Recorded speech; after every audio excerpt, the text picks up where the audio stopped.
analyse du 1er mai. Let's go. Bon, on a vraiment un marché intéressant. Parce que si on regarde bien, on a cassé la résistance qu'on avait marquée précédemment. Après, ce qui est intéressant par rapport à tout ça, c'est que le prix est monté d'environ 3,72%. Pendant ce temps-là, l'effort fourni pour avoir cette tendance haussière était de 5,35%. Mais on peut clairement voir que l'effort fourni ne reflète pas le résultat. C'est-à-dire que normalement, on aurait dû avoir au minimum 5,35%. À cause de ça, ça nous montre qu'il y a une divergence sur les marchés. Donc, ça veut dire que ceux qui se sont placés pendant cette tendance qu'on a eue récemment, ce sont des contrats qui se sont ouverts, mais ce sont des contrats en FOMO. C'est-à-dire qu'ils ont peur de rater l'opportunité, alors ils se précipitent sur le marché. Mais à chaque fois que vous vous précipitez sur le marché, par rapport, c'est-à-dire que les actions prises ont été engagées par rapport à vos émotions, il faut s'attendre à un fort retournement de tendance. C'est ce qu'on avait dit lundi ou mardi, je crois.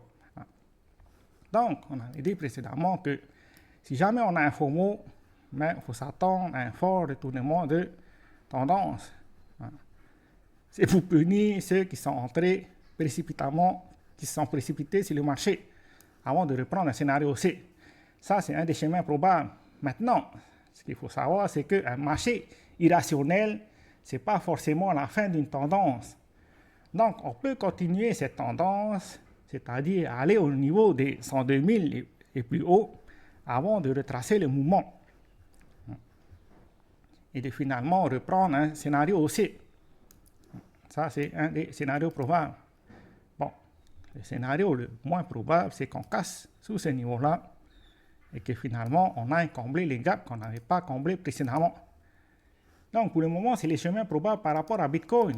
Mais ce qui est intéressant, c'est que tant qu'on a un FOMO, il faut s'attendre à un retournement de tendance. On ne sait pas quand, mais il y a de fortes probabilités que ça arrive. C'est pour ça que ça ne sert à rien de se précipiter sur le marché dès qu'on a eu la cassure de notre résistance. Au contraire, ça nous montre que finalement, le marché est d'accord pour que la valeur soit plus haute, mais ils se sont trop précipités sur le marché. Donc, il vaut mieux attendre le prochain pullback, c'est-à-dire le prochain higher low, pour voir comment le prix se comporte et finalement pouvoir se positionner sur le marché. D'ailleurs, à partir probablement de la semaine prochaine, on va commencer à regarder les altcoins. Parce qu'il y a des altcoins comme Solana, par exemple, qui commencent à devenir intéressants. Voilà. C'est tout ce qu'on a pour aujourd'hui. Ciao, ciao.